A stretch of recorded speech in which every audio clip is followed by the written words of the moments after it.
नमस्कार मित्रांनो, हनुमान जयंती म्हणजे काय असते त्यामागील पौराणिक आणि सांस्कृतिक महत्त्व जाणून घेण्यासाठी हा व्हिडिओ शेवटपर्यंत नक्की पहा। धार्मिक शास्त्रानुसार हनुमानजी हे एकमेव देवता आहेत जे अजूनही पृथ्वीवर अस्तित्वात आहेत।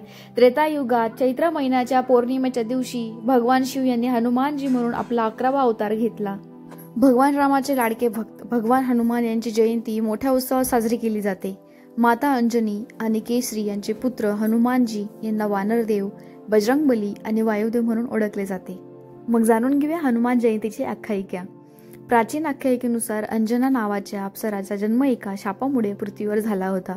तिला या शापातून मुक्तता फक्त मुलाला जन्म देऊनच मिळू शकली।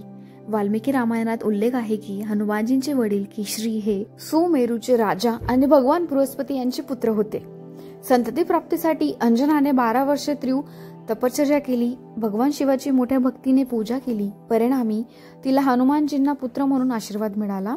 असे मानले जाते की हनुमानजी हे स्वतः भगवान शिवाचे अवतार आहेत। हनुमान जन्मोत्सव पूजाविधी जाणून घेऊया। हनुमान जयंतीला बाबा बजरंगबलींना भगव्या रंगाचा कबरकुंडी अर्पण करा, तेल किंवा तुपाचा दिवा लावा आणि षोडशोपचार पूजाविधी करा। भगवान हनुमानाला भोग म्हणून गोड आणि भाजलेले चणे अर्पण करा। असे केल्याने आर्थिक अडचणी दूर होतात मानले जाते। आरती करा, तुमच्या क्षमतेनुसार दान करा, गरजूंना अन्न द्या आणि गरजूंना पाणी द्या। हनुमानाच्या दैवी कृपेचा उत्सव साजरा करण्यासाठी आणि आनंद, समृद्धी आणि आध्यात्मिक पूर्णतेसाठी त्यांचे आशीर्वाद मिळवण्यासाठी भक्तांसाठी हा काळ आहे आणि ते हा दिवस प्रार्थना, उपवास, हनुमान चालीसा पठण करून आणि भगवान हनुमानाला समर्पित मंदिरांना भेट देऊन पाळतात।